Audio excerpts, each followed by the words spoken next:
Hello, everyone. Welcome to another episode of Behind the Screen, the Harms of Cyberbullying. I'm your host, Devin Moore.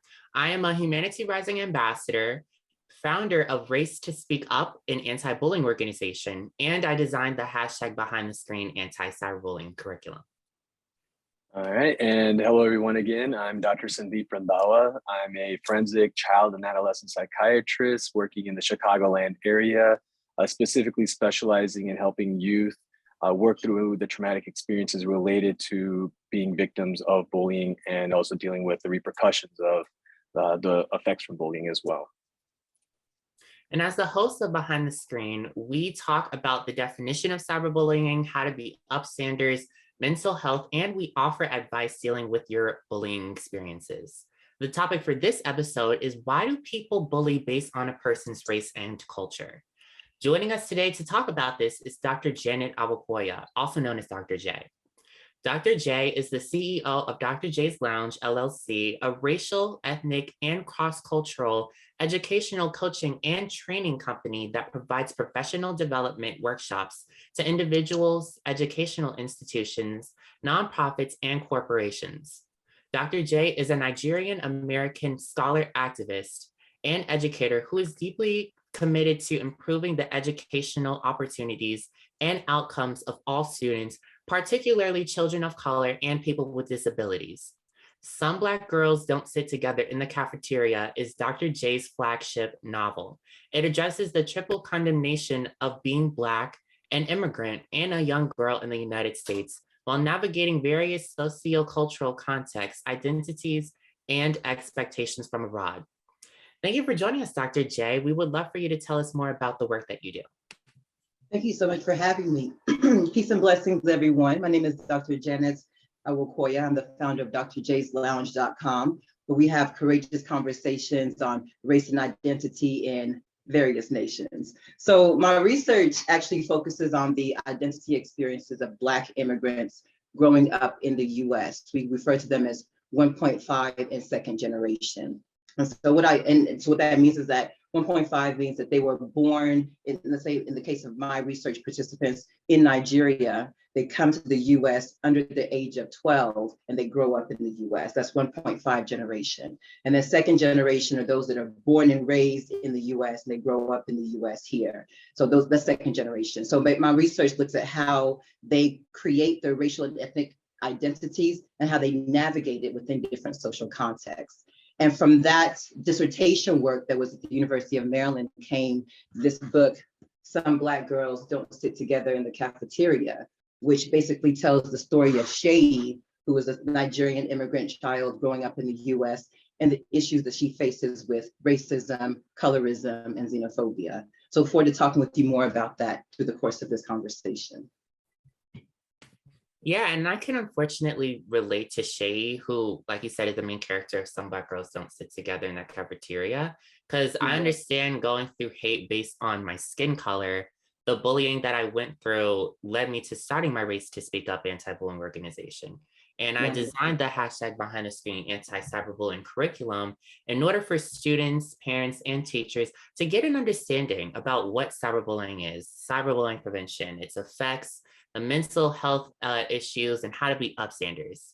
And Dr. Sandeep, as a psychiatrist, you're able to share your own experiences through working with the youth who are dealing with bullying. Dr. Sandeep, why don't you tell us a little more about yourself? Sure. So as Dr. J was mentioning, I have some experience where I was also a victim of bullying and just didn't know what was going on. A lot of it amplified right after 9/11, where friends that I thought were friends all of a sudden turned into, I don't want to say enemies, but all of a sudden distant. And having someone like spit at your feet all on the way to school. And I was like, wait, what the heck is going on? And having people all of a sudden believe that I had something to do with massive attacks into the US and then the repercussions that came with it, whether it was at the airport and being that random or search parties or just negative comments through and through. But what I've absorbed from that, with the help of supports, mentors, and others not helping me with the bullying piece, is now being able to use that same foundation to help kids get through situations that they are unfamiliar with, or when they're bullying or getting bullied, especially when the question comes up of, well, I can tell you, but you don't know what I'm talking about, or you don't know what I've been through. And of course, everyone's road is different, but if you have a relatable experience, it speaks volumes, and there's a connection that can be made, and I've seen be made, which then can build their confidence on how to deal with bullying, and then realize that they don't need to hate themselves or take upon any type of depressive feelings or try to injure themselves, or listen to whatever the bully is saying. Instead, learn ways to counter them and then become more confident in themselves, so that way they can tackle anything that comes their way. Yeah. So and what I've seen with bullying, especially the last couple of years, especially with the cyber sense, is just when you think you've heard and seen everything, another case comes up and it just throws another curveball of an impact someone had to go through. And I think that's one key element of bullying, and is that it continues to fluctuate in intensity and have many different faces on how someone can attack you and hurt you and intentionally do harm without really realizing the impact of it, especially behind the screens. So it's beneficial in that sense. If I could follow up on what Doc is saying, I think it's really important to even first as a baseline distinguish between face-to-face bullying and cyberbullying, right? So when we think about face-to-face bullying within the schooling context, we think about it being in the classroom, in the hallways, and within the case of the book, Some Black Girls, it's in the cafeteria, right? When Shay's being picked on with the different foods that she eats, the jollof rice, the ogbono soup with eba, it was a problem for her African-American peers. So that it happened within the cafeteria context. So it's face-to-face is one situation, but then cyberbullying, that can happen at any time, at any place. So you could be chilling with your family, having a beautiful dinner. Somebody sends you a text message, insulting your hair for the day. That will shoot you down right there. That's the power that cyberbullying has. So that's why one of the reasons when I have dinner with people, I have a policy. If you're having dinner with Dr. J, no phones. No phones, no phones. And whoever uses the phone first pays for dinner. That generally puts the phone away from most people, right? Because I've seen in too many situations where somebody gets a text message and just ruins everything. It ruins that moment, that special time that you have with your loved one. And so I have a policy of no phones during dinner. But cyberbullying that's the power that it has. It can happen at any time, at any place. So it's very important for parents and even individuals to be aware of what it looks like, how it manifests itself, so you can protect yourself. Yeah, you're so right, Dr. J. The fact that the bully is literally behind the screen, it gives them this false sense of security and makes them feel powerful. And they use that power that they feel they have in order to hurt others. That's right. Yeah. And then, as I said earlier, I've experienced racist bullying. I've experienced the hate just for being Black, just for my beautiful melanin. So, Dr. J, you're from Nigeria. What was your experience like moving to the United States and going to school here? Well, I could relate to a lot of the experiences that my participants in my research study discussed. They shared that they had a lot of issues around teasing and bullying about being African. There were a lot of African stereotypes that were very prevalent, and those came about, based on what people were seeing in the media. Think about the media in the 1970s, 1980s. This was the time period these young people were born, 1990s, some of them. And what they saw were Tarzan.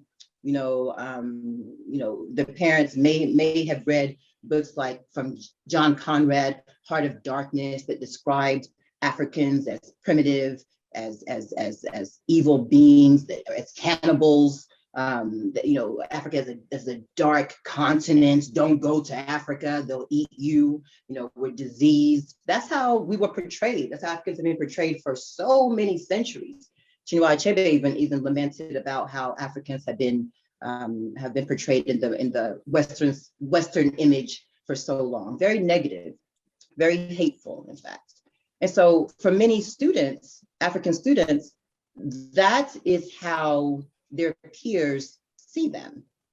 Their peers view them from those perspectives that they have seen in the media, those images of the starving children with the swollen bellies, with the flies swarming around their heads, the images of people living in huts, people running around with lions and tigers. So students will be asked questions like, do you run with lions and tigers in Africa? Do you all eat people in Africa? These are questions that people would ask students, young people that are trying to learn geometry in 10th grade. I'm not thinking about, and those questions are so belittling, because for many of these students, that's not their experience. Many of them may have come from middle-class backgrounds in Nigeria, where they lived in cities or more developed areas. And so that wasn't their experience. Not to say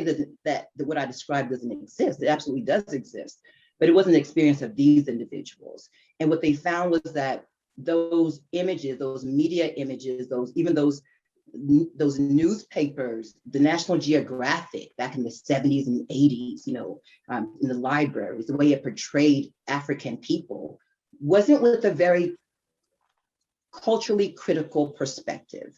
It was actually from a very deficit perspective, which had a very negative impact on those kids who identified as African. And so what I found in my research was that for many African students, they wanted to distance themselves from anything African because they didn't want to be teased. They didn't want to be bullied. They didn't want to be beaten up in some cases. So what I did was I used the findings from that dissertation. I published it in journals, the Journal of Higher Education, and different journals, different outlets, different book chapters as well. But it wasn't getting, the more I worked with students, when I was in California and also even here in the DC area, I was seeing that they were still going through the same things my students went through, my participants went through 20, 30 years ago. They're still dealing with these same issues. In fact, you even described it for yourself, Devin, when you said they were using images of monkeys or gorillas to describe you. That goes back centuries, brother. You're not the first, you're not going to be the last. That goes back centuries in how they described Black people. And they're using those images to harass you, essentially what they're doing. And so what I've done is I've taken, during the pandemic, it's given me a time to write more. And so I took the findings from my research and the narratives from the students and just turned it into a short book that teachers, parents, students could read. They could understand the experiences of primarily immigrant students, but this can be the experience of any minoritized student.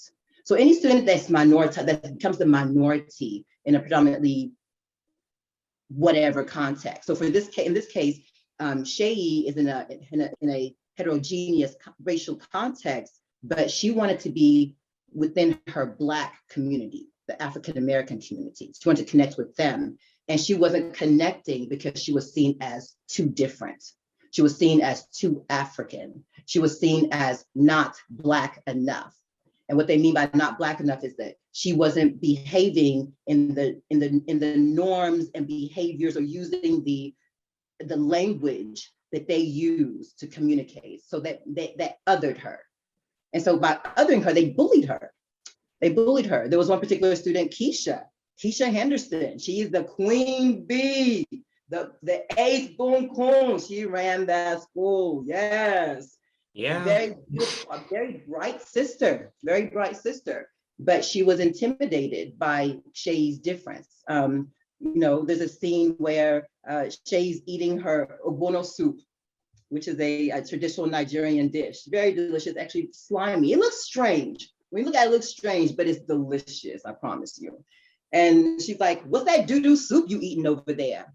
Imagine, Devin, you're eating, I'm eating my food, minding my business. And someone says to me, what's that doo-doo soup you eating over there? automatically you lose your appetite. Automatically, think about it, that image alone, automatically you lose your appetite. And then just think about the social discomfort that causes you, because this is in a cafeteria. These are your peers, students, teachers, administrators, all these people are around, they hear her. So the bullying it takes place in different forms, in different places, but we have to shut it down. We have to shut it down. You can't let bullies continue. Well, I know we'll talk about, I'll let the psychiatrist say a little bit more about that, but but I No definitely worries. shut it down.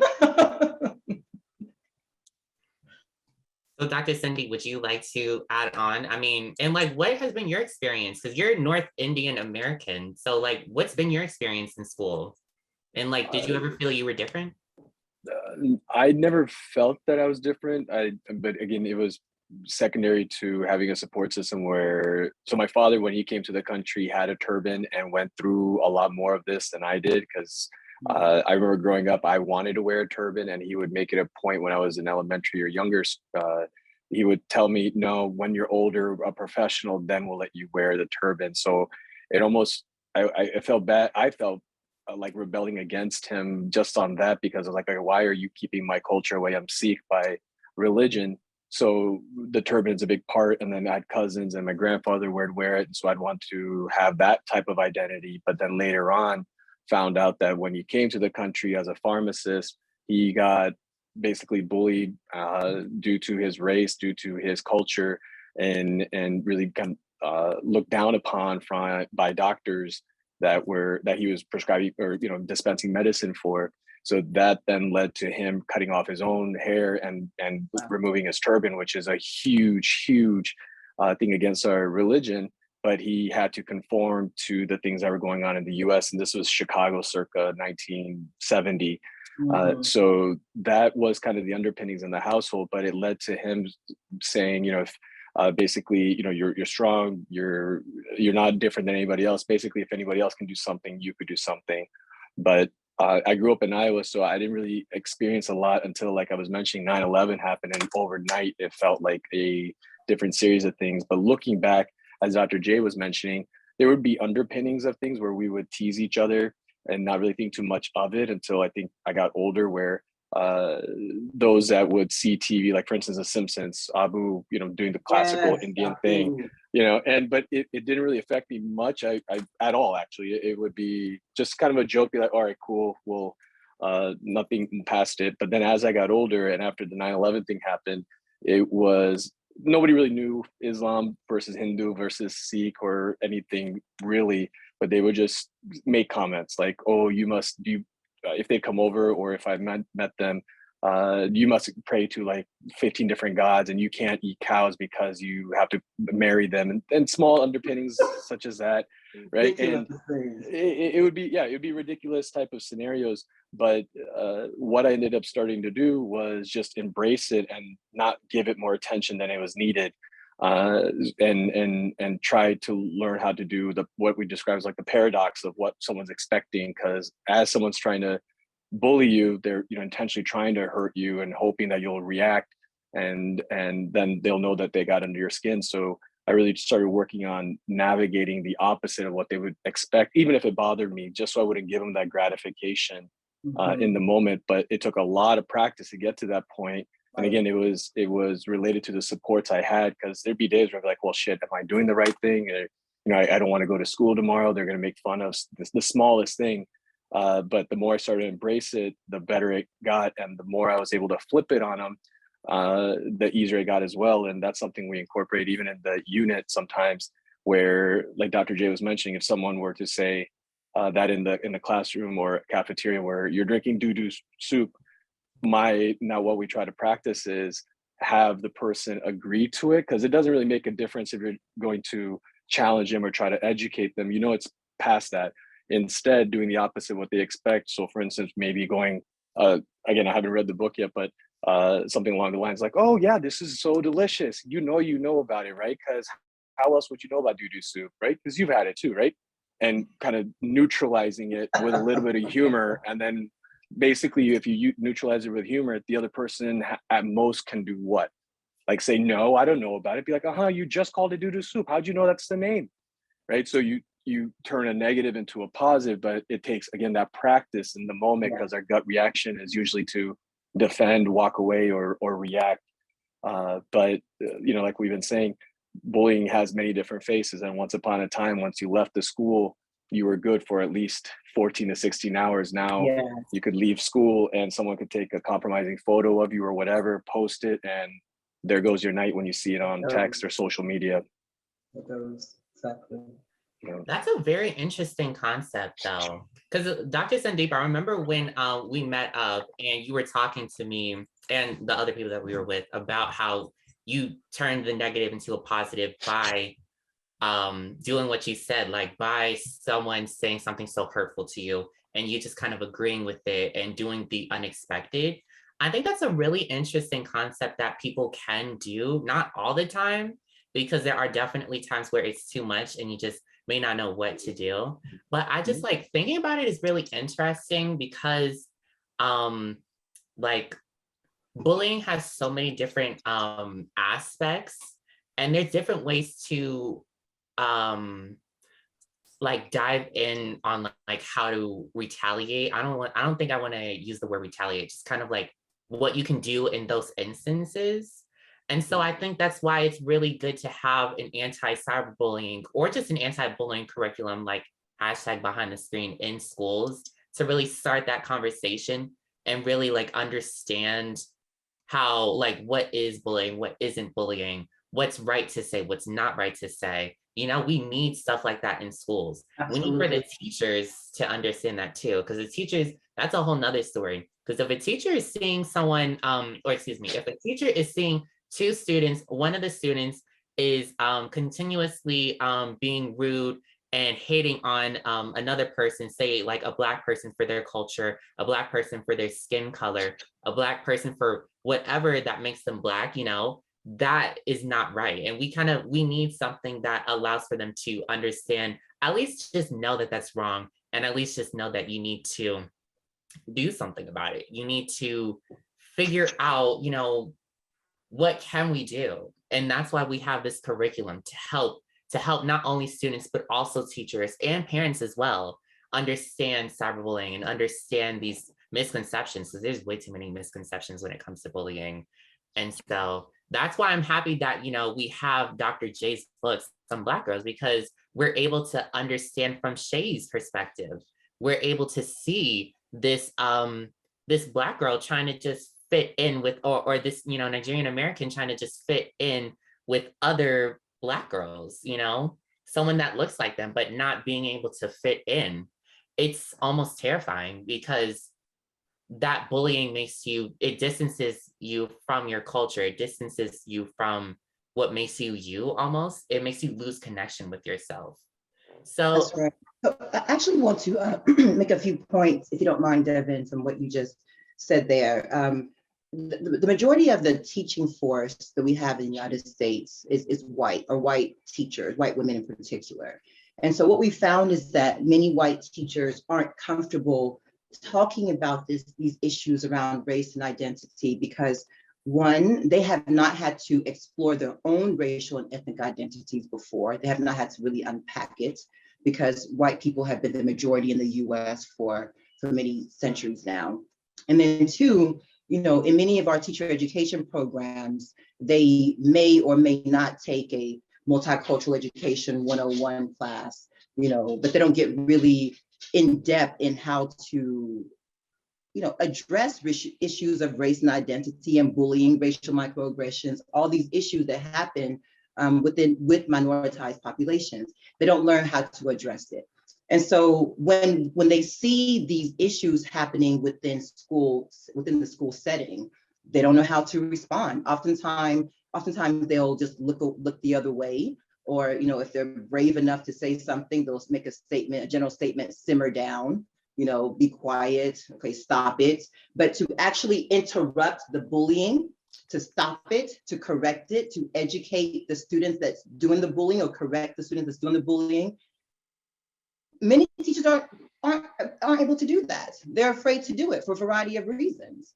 And so part of what we've been doing at drjslounge.com is not only educating parents on, what's the racial microaggressions and other issues that students may be facing in schools, but we also offer workshop and professional development trainings for teachers and administrators as well. So they can start to understand first the diversity that exists within the Black population. That's basic knowledge that many people don't know. Many people still think that the majority of Black people that exist in the United States are African Americans.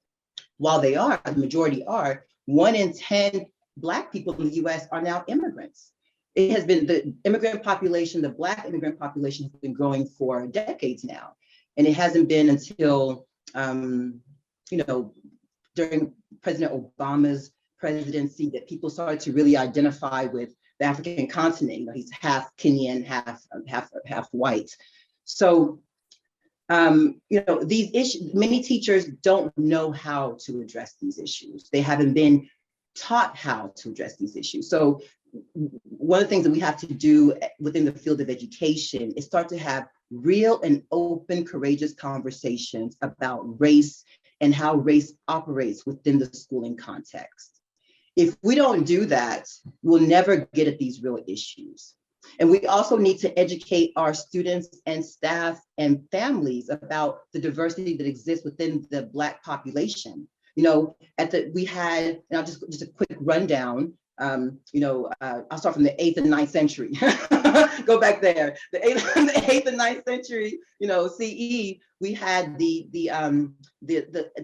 within the African continent, the Arab slave trade, right? We had Africans being forcibly removed to the Middle East and India. Then we had, in the 15th century, the transatlantic slave trade, where Africans were forcibly removed from West Africa, Central Africa to the New World, North America, South America, Europe, right? So, but then after the transatlantic slave trade, we didn't see very much movement of people coming from the African diaspora, coming from Africa, from continent Africa. It wasn't until the 1965 Hart-Celler Act and the 1965 Voters' Rights Act that basically changed the game. They changed the game. Before there was limited migration, right? Migration favored white European nations. It was very much geared towards bringing them to the US. But post 1965, and with the efforts of the civil rights movement, the doors of the US were opened, the borders were opened up. And so we started to see more immigrants coming in from the African continent, more immigrants coming in from South Asia, from all over the Asian continent, more immigrants coming in from South America, from Europe. And these were immigrants that came in with color, with melanin in their skin. So Black immigrants in particular, we've been here, right? We've been here, but we were invisible.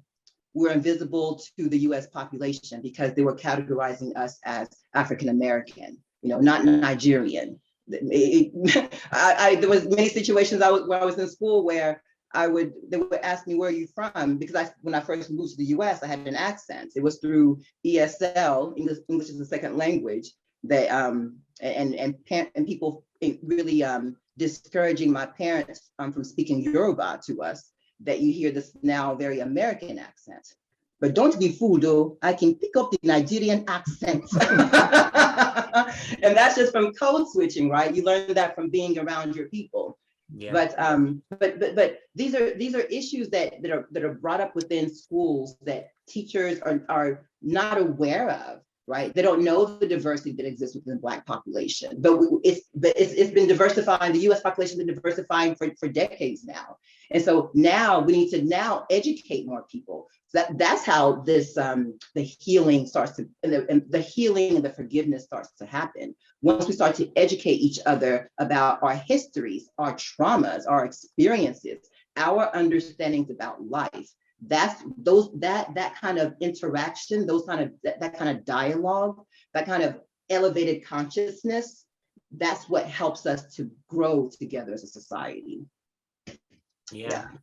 With that education, there will be that positive change. There will be that positive solution. We just put up a poll saying, have you ever been bullied? But the majority of the people in this webinar are saying, yes, they have been bullied. And I see in the chat right now, Peyton said, I really wish more schools had multicultural culture educational classes, because there's so many people who are wronged and don't know because of ignorance. My father didn't even know cities existed in Africa until I told him. He's 50 years old. Wow. I'm not surprised, my courageous reader. I know PhDs that don't know that that Africa is a continent and not a country. So don't be too hard on him. You know, the U.S. education system has done a poor job educating its citizens on the continent of Africa and African people, and I think most of you would agree with me. But just a quick rundown, the continent of Africa, we have 54 individual independent countries with over 1 billion people. We speak over 2,000 languages. There's not just one African language. Which one? Yoruba, Hausa, Igbo, which one? There's over 2,000 languages, not to mention the dialects. So it's a very diverse and gorgeous, beautiful continent. And it's a paradox. You have the wealthiest of the wealthy to the poorest of the poor to the dirt poor, right? There's a gamut, there's a range that exists within the continent, but it's a big, beautiful place to be, and I love it dearly. That's one of the reasons why I love to educate about it, because the ignorance is astounding, and for young people, especially for young African immigrants who are just trying to figure out the U.S. context, because let me tell you, coming into this country as a dark-skinned immigrant, hey, Chale, it's not easy, oh.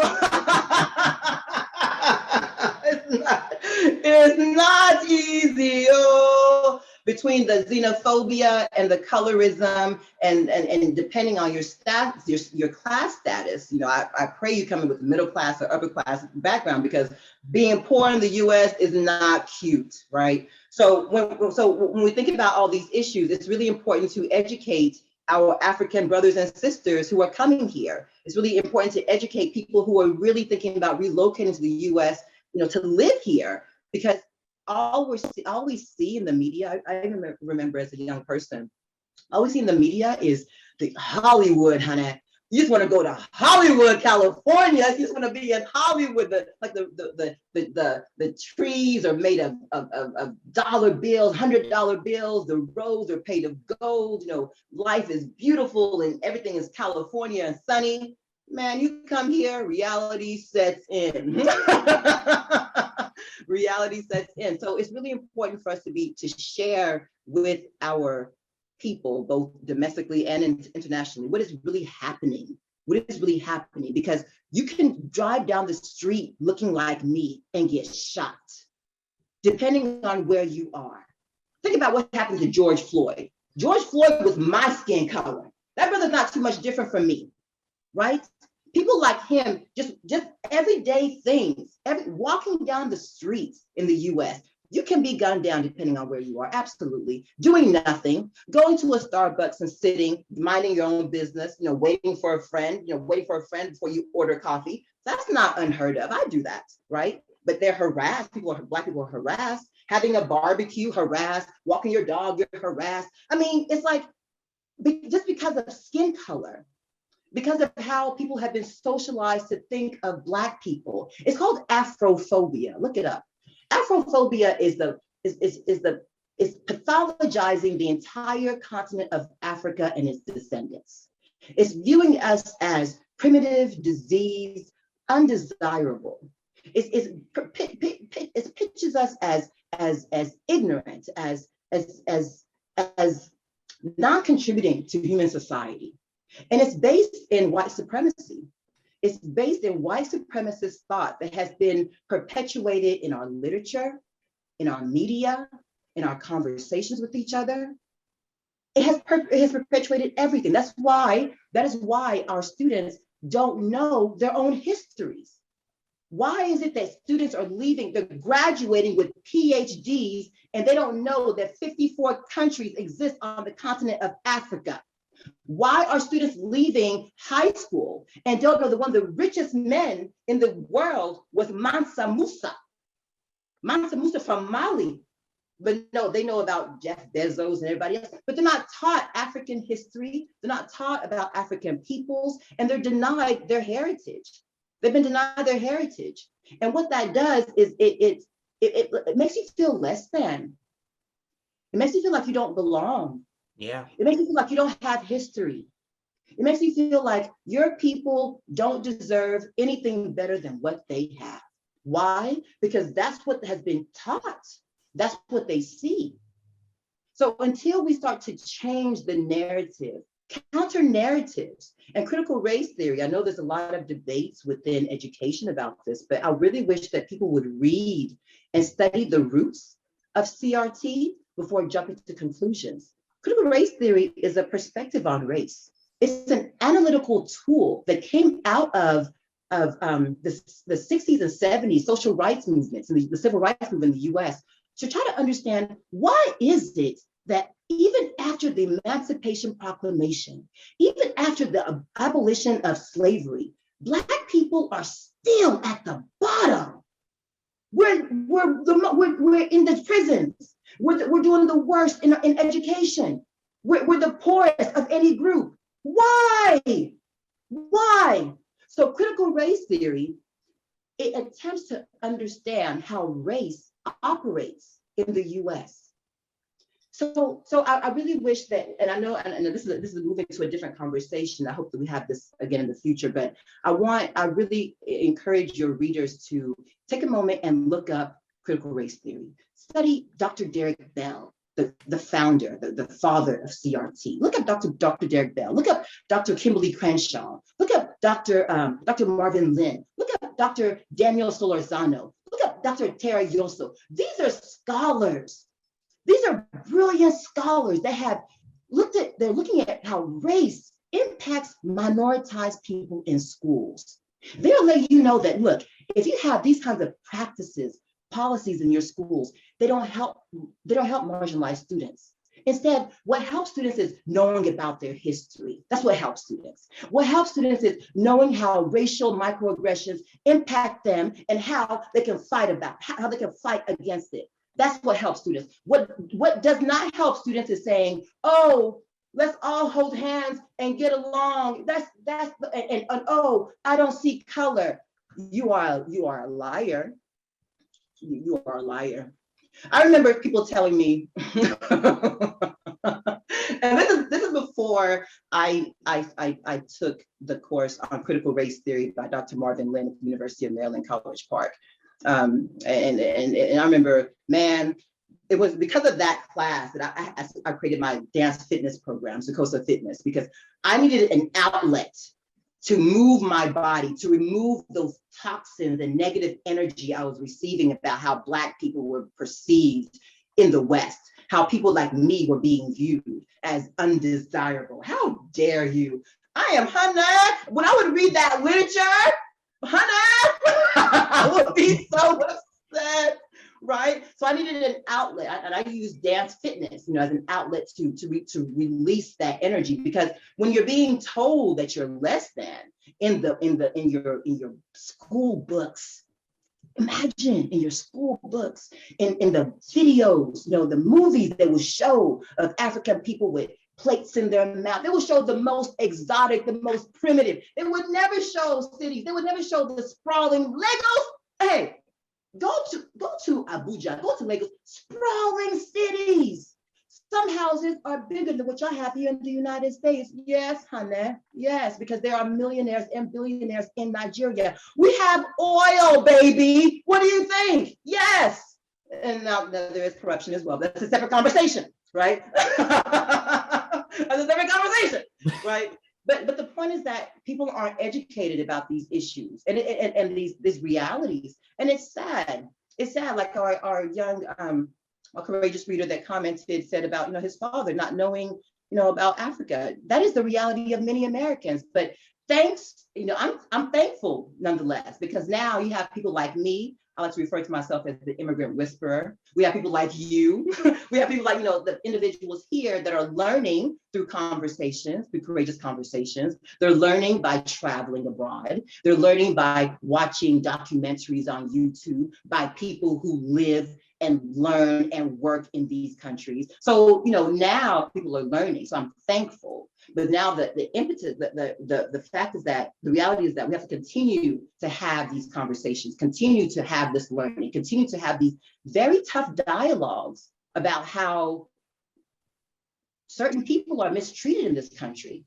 Because once we have those conversations, then we can create policies, we can create practices, we can create laws that benefits everyone, not just a certain class, right? Which is what we want. That's the ideal of the US. It's the home of the free, right? Home of the free, land of the brave. That's what we're here for, right? So we want laws and policies and rules that benefit everyone, not just some people, the privileged few. Dr. J, you bring up a lot of great facts because something else that you brought up is just, one of the main things, which is literally just knowing your history. So that reminds me of, so recently for my school's chapel, I got up and I read something that I wrote up dealing with a quote, but it was dealing with Black History Month. And so I saw something from Maya Angelou, and it was basically saying, the more you know of your history, the more liberated you'll feel. And like doing my own research about Black historical figures and just knowing things that my parents have had to teach me, like not even like schools really need to teach us about these things, because I've had to do my own research just to understand. I'm learning from you. I'm happy to be learning from you, but I've learned from, people outside of school. Like I need to learn this stuff in school. We're going to school to learn. So we need to learn a lot of different things. We need to understand that our world is diverse. There are areas of this world that may be more predominantly this or more predominantly that, but we're still having so many different cultures, so many different people, so many different skin colors, so many different everything. And we need to, we need to learn from these different things. That's why I'm glad you brought up studying abroad, because I definitely would like to study abroad. That's something I've been wanting to do. This whole pandemic has kind of scared me because I want to study abroad. I want to learn from these different cultures. Students are curious. We're curious. Everyone's curious.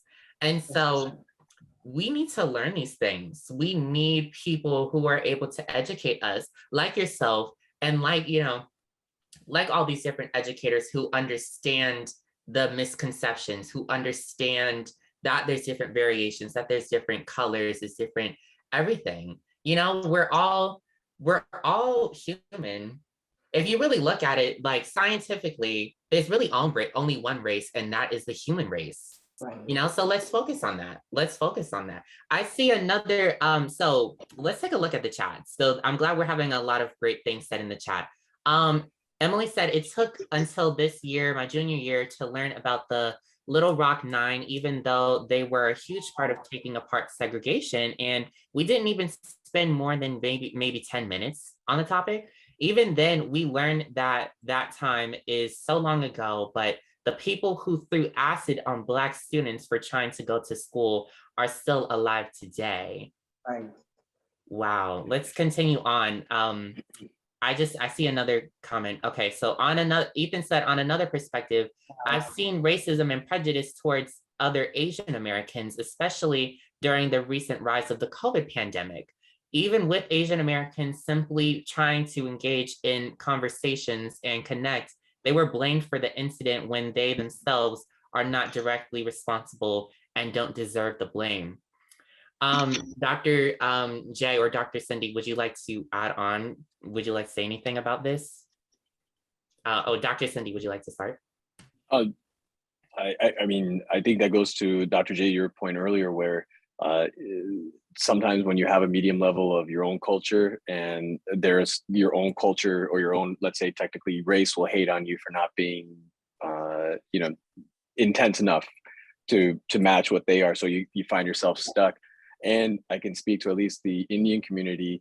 Also often I'll talk to my grandparents or let's say some elders, and they have these fixed views, but coming out of an era where politically correct was never on the agenda. So they'll say things about other Indians, or they must be from this part of India, they must be, and therefore their characteristics are so and so. And so about a minority. Exactly. Yeah. They'll minoritize the minority and not realize that you could just be cool with each other, right? And like most of India is supposed to not have a caste system, but yet there's still a caste system. And they'll speak to stuff that happened so long ago.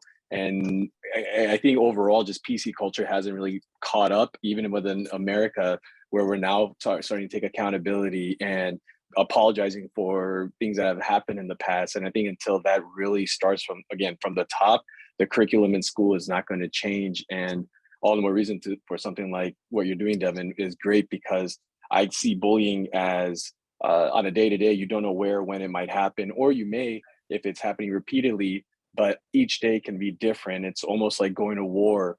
And so when you're going to war, let's say, and you don't know what to expect, you want to have an arsenal of weapons on what to say, how to react, how to handle it, and not having just one, because if you try one, it doesn't work, then that could really hurt you even more so and take you 10 steps back. So this curriculum, having Dr. J, I love your animated style of being able to describe what and the things you've experienced is so great, because again, all of these fundamentals are needed in order to be able to challenge what others are doing, because they're unfamiliar with someone's background or the way they look, or and I think there was a message where the way your house smells, if it's spices or whatever else, I would use something like that to make fun of some of my friends that don't put spices in their food, because like, oh my God, I can smell your food. And you need some of these spices. Exactly. I'm like, Columbus was looking for the spices, but showed up here instead of India. So it's things like that. Boy, huh? Yeah, it's things like that, where if you have your own historical narrative, you can use that as an arsenal in the moment to intellectualize, or at least educate or neutralize, like I was saying earlier, neutralize with education. And that's the middle ground that I definitely encourage with any and all youth is know your culture, know your background, know your homework, but at the same time, be open to having a healthy conversation and know when to step away. Because over the last couple of years, as let's say Twitter or whatever else has increased, we're quick to give all these opinions, but not quick to hear someone else's point of view, which is counterproductive, because then we're never going to become familiar with someone else's road or where they come from and accept it. And, the essence of Xeno is just the fear of, oh, you're different. I'm not even going to try to learn. And Devin, I think it's great if you're, going to go abroad, check out the world, because there's so much beauty all out there. And to Dr. J's point earlier, same thing with India. When I would tell my friends in 2nd, 3rd, 5th grade that I was going to go visit, first thing, oh, do you go in the slums? Slumdog Millionaire came out. Oh, your cousins live like that, this and that. And it would, they only show those parts of India, and then they forget about the other beautiful parts. I'm like, one of the 7 wonders is there, that kind of thing. And it more as I got into adulthood, they start to appreciate my background, the culture and everything. But again, the essence where it can be most impactful is when we're young. And that's where it hurts the most too, because we're starting to learn about ourselves, our own confidence. Exactly. And if someone's putting us down, it can, take us into such a dark place mentally. So the work that you guys are doing is great.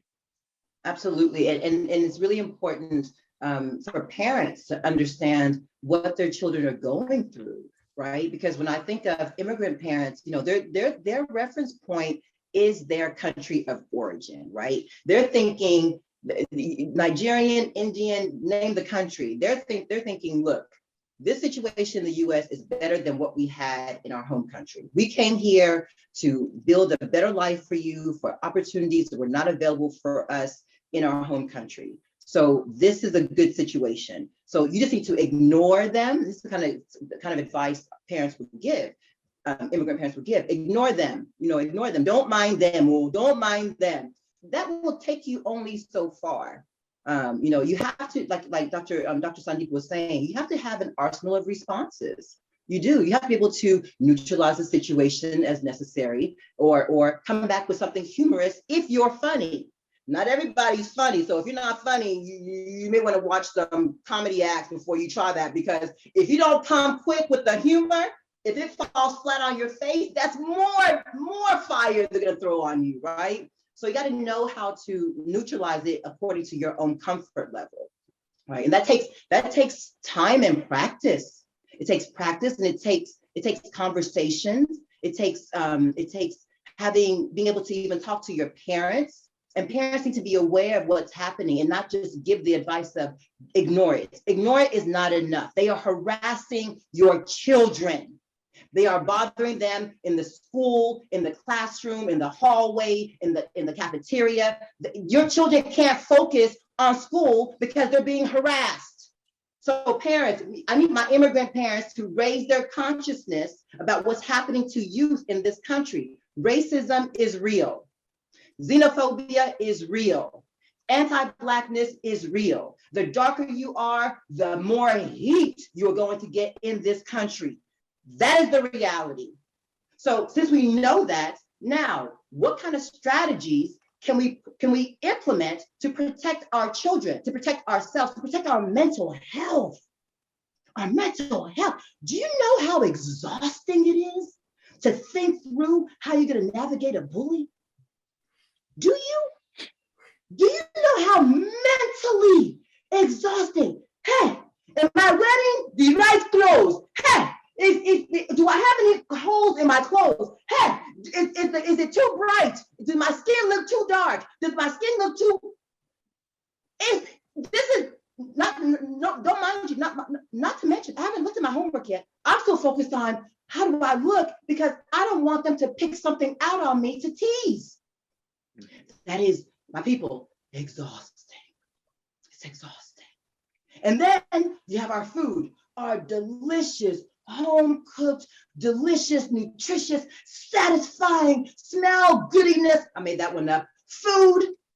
Man, we bring those foods to the cafeteria, we get dogged, straight clowned. Do you hear me, parents? Straight clowned. Talk about, hey, listen to Shay, Shay will tell you, she'll tell you, doo-doo soup. Imagine, I'm eating my meal, trying to nourish my body before my next class, and you call my food doo-doo soup. How dare you? So yeah, Shay needs to be able to come up with a response to deal with that. So parents, you have to help your kids navigate this. This is not easy. It's not easy. Somebody, imagine walking down your hallway and somebody pulling off your head wrap. Imagine, it happens. How have you protected your daughter against that? What have you told your daughter to do when that happens? What is she supposed to do?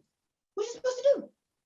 Because at that moment, she is disgraced, embarrassed.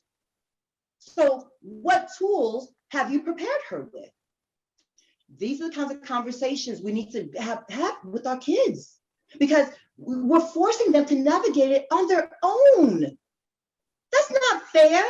They're children. They're forming their identities. They don't know who they are. They're watching you, role models, parents, community members, leaders. They're watching you as to how they should behave as human beings. They're watching you, and we're not even showing them. Instead, we have our blinders on. Oh, I don't see color. I don't see. You don't see this. You don't see this black big woman. You don't see this.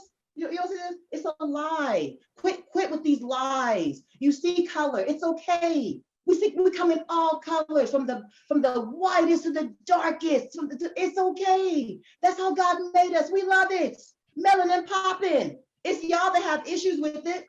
We love it. We don't burn as quick. We love it, right? But we need to be comfortable having these conversations instead of dodging, the R word, race, and everybody starts to hide under a bush. Man, come on, man. Race has been with us at the beginning of time. It's not going away. So let's have conversations about it so we can eat. I say, why have war? Let's eat fufu in peace. Everybody get a big bowl, and we'll have palm nut soup and fufu. And if you want chicken, you can have chicken. If you want goat meat, whatever you want. Let's just all sit together and eat fufu. It's a traditional Nigerian, West African dish. It's a starch that we have with a nice light soups with turmeric and ginger and onion and all the stuff that's good for you. Let's all sit together and eat soup and have real conversations about things that are driving us apart, and they shouldn't. They really shouldn't, because we're all people just trying to make a living to support ourselves and our families. That's all. At the bottom of it, that's all it is. All of us are here in the US, irrespective of your background. We're here just trying to make a living, support our families and ourselves. That's it. So let's do it peaceably. Let's do it respectfully. Let's do it while trying to learn and understand each other's cultures and backgrounds instead of tearing each other apart like a bunch of animals. We can do better. We need to do better. 100%. Right. 100%. And just one thing out, Dr. J's point to parents, and even if you have a friend going through it, hear them out. Always let yourself hear out, and pay attention to your initial remarks, because our gut reaction, whether someone's stressed out or dealing with something overwhelming or bullying even, our gut reactions are typically, oh, just ignore it. Or let's say if you're super anxious, oh, just calm down. Basically, you're pointing out the obvious. And it's one of those things where if that was easy enough to do, they would do it. So you saying something like that comes off more as a negative than a positive. And sometimes, especially youth, I'll see it day in and day out where they'll say, I went to go to a counselor, I went to my parents, but this is what they told me to do. And because they see you as such a role model, that might be the only one or the only one time they'll come to you with their distress. And if you tell them something simple, they might feel like, well, shoot, my parents said to just let it go or ignore it. So they must have been able to. I can't, so therefore I'm weaker. So I'm not going to tell them about this. And then they keep things more bottled up. And that's something we tell parents all the time, is hear them out, because social media and the role social has on our lives now is different than before. And them coming to the country, first generation, etc. Sure, you could see the bullying, racism, all of that is going to stay around until we make a bigger impact on it. But they were able to ignore it and walk away from it because that's how the world kind of worked at the time. But now it's most important to hear things out, because anxiety is on the rise, depression's on the rise, suicide's on the rise. And at least once a week, I see a youth that listened to the bully and started to believe the bully and started to think, okay, they are better off hurting themselves or trying to kill themselves or not being around. And it's not worth getting to that point. So if you hear something, just ask questions, role model, and then see what they're saying. And like Dr. J was saying, just practice. What else could you say? How could you deflect it? How could you react? And the more you're able to practice, the more you're able to do it in that session, because as at that age, we tend to freeze up. We look around. We don't want our friends to see. We're afraid of how, getting embarrassed or doing the wrong thing. So the more you're able to practice, the more it becomes second nature, and you can, navigate it in an assertive way, walk away, brush it off, and be like, all right, on to the next one. Yeah, I'll try again tomorrow. Yeah, and that it all takes one experience, and then come home, tell your parents about it, and if you're able to get through that small little battle, that's one in your arsenal of experience, and then you're ready for the next day. And the more you're able to do that repetitively, the easier it starts to become. But again, it starts with having the discussion, following a curriculum like this, and practicing. That's right. If I could follow up on that as well. And if the student is not comfortable talking to their parent for whatever reason, if the parent is not around or their parent is not approachable about these topics, because you never know what is happening in the student's life. So talk with your aunts or uncles. Talk with somebody that you know has gone through it in some capacity, right? Like I remember my Aunt Vicky, when I used to have challenges with bullying in school, my Aunt Vicky would come up with the most smart, cutting answers and responses, and I would write them down and go home and memorize it, so that next time the bully came to me, I was ready, right? So go to your extended family members. They may have gone through it. They can help you learn how to navigate it as well.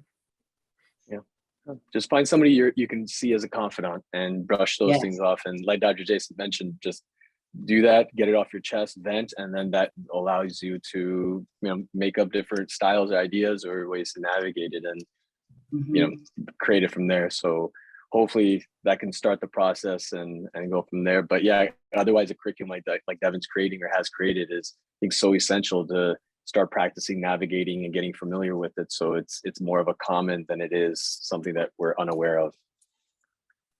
Yeah, you both, I'm so glad to be speaking with you both. Though we're running a little bit out of time, I really would like for you both to answer just one more question that we have. So it's saying, why do younger children, why are they more cruel and bullying? I immigrated from the Caribbean when I was in 3rd grade to the US. I got bullied for my food because of the smell of the strong seasonings. Children would sit on my backpack in the cubbies and would drop all of my stuff on the floor, and they would pick on me during recess because I only spoke Spanish. But when I joined middle school, people were a lot kinder. What would cause this change? Also, it did not stop until my parents got deeply involved. Why must it go that far for somebody to do something? Will communication about different cultures and teachings help with acceptance of younger kids? So just to quickly start off this, because I would love for you both to really answer, but as far as like, I know, but when I joined middle school, people were a lot kinder. It's kind of interesting that you say that, because usually in middle school is when people start to understand that we all look different. That's when cliques start to form. And that's when, anything outside of your norm, that's when people start to hate on others. That's for being different in any type of way. So I think it's pretty interesting that people would be kinder during that time. Maybe it was, they understood that this was wrong. They understood that that behavior is rude. And then I understand that you said that your parents got deeply involved. Unfortunately, like we were saying, that oftentimes that is the case. Oftentimes students are also taken out of that school too, which is another thing. It's very sad to hear that. And so now I just kind of want to turn it over to you guys. I wanted to start it off, but I'll turn it over to you guys. Dr. J, do you want to start? I think one thing I would respond first by saying that, kids start to identify differences in racial backgrounds as young as 4 or 5 years old. They can tell the difference between skin color and, why is this person darker? Why is this person lighter? And they would even ask questions, I remember a white student saying when I first came to the US, it was a white student in the South. She looked at my skin and asked me if I was dirty. She said that I was dark skinned because I was dirty. And I remember thinking, why would you say that? I took a bath this morning, but kids, they see the difference, but they don't know how to explain it. And so that's why it's so important for parents to correct misconceptions, correct misunderstandings when they see it, instead of brushing it under the table or telling the kids, shh, don't say things like that. Yes, if the child says something that's rude or disrespectful or can be seen as disrespectful, yes, definitely apologize, but also try to educate the child to understand that people come in different colors and different shapes and sizes, and we should appreciate the differences that we see in people instead of calling out the differences. But if you want to learn more, go and learn more about the person. This is a person, this is a human being. They can have conversations. You can learn so much just by engaging in dialogue with this individual. So if you want to learn more about my skin, come and know me. Come and get to know who I am. Get to know more about my people, get to know more about my foods, my language, my culture. Educate yourself. That's one of the biggest things. It's not the responsibility of people of color to educate non-people of color. It's not our responsibility. It's your responsibility. Educate yourself. You have the YouTube University, all that free education. What you waiting for, right? YouTube, grab a book, go to a library, make some new friends, join a meetup, join drjslounge.com. We have these conversations regularly. Because the reason why is because I just don't understand. Well, we know why. The curriculum is not addressing these issues. The teacher education programs aren't addressing these issues. And that's why I created the website, because we have to have these conversations to help our children navigate their childhood. so they don't leave their childhood traumatized, paying Dr. Sandeep thousands of dollars in therapy sessions and medications because they never healed from their childhood trauma. Tell them. So we need to have these conversations instead of graduating our kids traumatized. That's what we're doing. We're graduating our kids traumatized, and it needs to stop because we're not helping them. We're not helping our society. We're not helping the United States. Look at the number of people that are depressed. Look at the number. We need to check. I wish we had the latest stats on the numbers of suicides within the last year. It's increasing. We know that, especially with COVID. So these issues are happening. So let's stop pushing it under the table. Let's stop hiding it in our closets, and let's start having courageous conversations so that we can heal, so that we can move forward as a society, as a healthy society, not one full of anxiety and depressed and angry. We don't want that. That doesn't benefit anyone. That's not going to improve our GDP either. So we really need to do better as a society. We really do. And it starts with the home, right? It starts in the home. It starts in the school. We need to stop any kind of bullying we see on its face. Stop it. Correct the person, check the person, whatever you need to do, educate the person, figure out what strategy is needed in that situation. But we need to stop it. 100%. Backing everything Dr. J just mentioned. One thing, I guess, going to that question, differences with younger children versus adults, sorry, not adults, but the middle school is around the age of 10, 11, 12 is when we start to learn how to think in an abstract way, which is kind of thinking outside the box, meaning if I do something, what are the consequences of it? What are the repercussions of it? What could be your feelings of what I said to you? How could it impact you when you leave my sight, so to speak? We don't have that when we're kids. We're more concrete and in that zone. So when that happens, we say stuff off the cuff. We look at someone's skin and react. And a lot of what we say is influenced by what our parents might be saying or doing, or our family, or what we absorb from cultural media, social media, or elsewhere. But that's one big difference between elementary and middle school. And like Devin mentioned, then around 11, 12, we start to realize that there's cliques, there's groups, etc. And you look back at elementary, like, yo, we used to be best friends. Now why aren't we good? And things change dramatically. But a lot of that is secondary to, again, the ability to think abstractly. And that's where a lot starts to occur. But it's a good and a bad thing, because our ability to think outside the box is great, but then we forget how much of a mean person we may have been when we're in elementary. But the difference there is, in elementary, since we say things off the cuff, the intention to actually harm someone or hurt someone isn't always there. But we may say something that then leads to that kid going home and be like, wait, this was what was said. I don't know why they said it. So we'll still question what others say, but we won't know that the impact of what we say to someone is that intense. So that's right. Yeah. But I think the practicing and understanding. Sorry. Words matter. Our words matter. Words matter. Actions matter. Doing something about what is happening matters. And I think the way, again, Devin's organized all of this, and being able to have sessions on bullying, which is, again, a very sensitive topic. The more we start somewhere, pursue it, the more hopefully it starts to make an impact, even if it's per one person learning. That's right. Better than that person not being able to handle. So hopefully you can continue this and keep it growing. Yeah, thank you both. And Dr. J, thank you so much for joining us. This has been a great conversation. My pleasure and honor to do it. Yes, it was good seeing you again. And thank you. And Dr. Sandeep, it was a pleasure meeting you. Peace and blessings to you. I look forward to meeting you again in person. Yes, hopeful. Yes. Thank you. And thank you, Devin. Of course. When that happens, yes. Yes. Would you both like to share your social medias? Dr. J, would you like to share your social media and website again? Yes, that would be awesome. So please like and subscribe. drjslounge.com is the email, is a website, drjslounge.com. And then the same handle for social media, drjs lounge on Instagram and Facebook. And then I really encourage people, to take care of their health. if you don't have your health, nothing matters. And when we're being bullied, we often stop taking care of ourselves, right? Because you're just so stressed about what's happening to you. Connect with nature.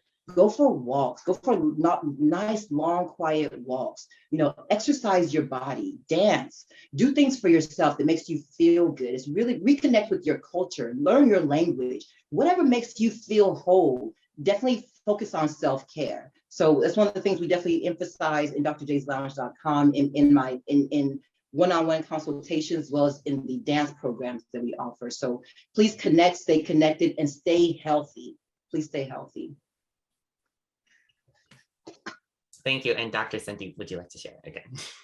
Oh yeah, Twitter I tend to get on, so that's at Sandeep Randhawa, and yeah, I think that you can find me on that, but tend to usually do more in person or these type of sessions, because again, social media is great, but sometimes I can make a comment on Twitter and that could be quickly navigated in the negative if a parent sees it, or yeah. So I try to keep things neutral there, but nonetheless, you can get at me on Twitter at any time. And you know, if you're dealing with something, let somebody know. It's okay to be not okay.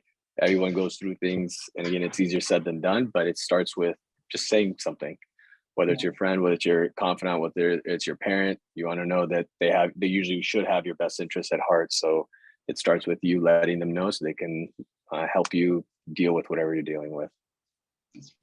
Well, thank you both again, and thank you everyone for listening. Remember to start your hashtag behind the screen chapter here, and have these open and courageous conversations like these. I actually linked it in the chat. I linked how you can start it. Just all you have to do is sign up on Interview, the Humanity Rising interview, and you'll see it. Just start start your hashtag behind the screen chapter if you're interested in starting it at your school or environment. In order to learn more about cyberbullying using the hashtag behind the screen curriculum, please fill out the agreement policy that is also linked in the chat too. Although everything's linked under the interview link, so you'll have everything. And remember to join the Humanity Rising movement. We are a student-led movement to create a more compassionate world through service. There's many different ways to get involved in Humanity Rising. I also host the Race to Speak Up podcast. I actually interviewed Dr. J, so another great conversation. But the Race to Speak Up podcast is where I speak to change makers like Dr. J about how they are working towards a more empathetic world through bullying prevention.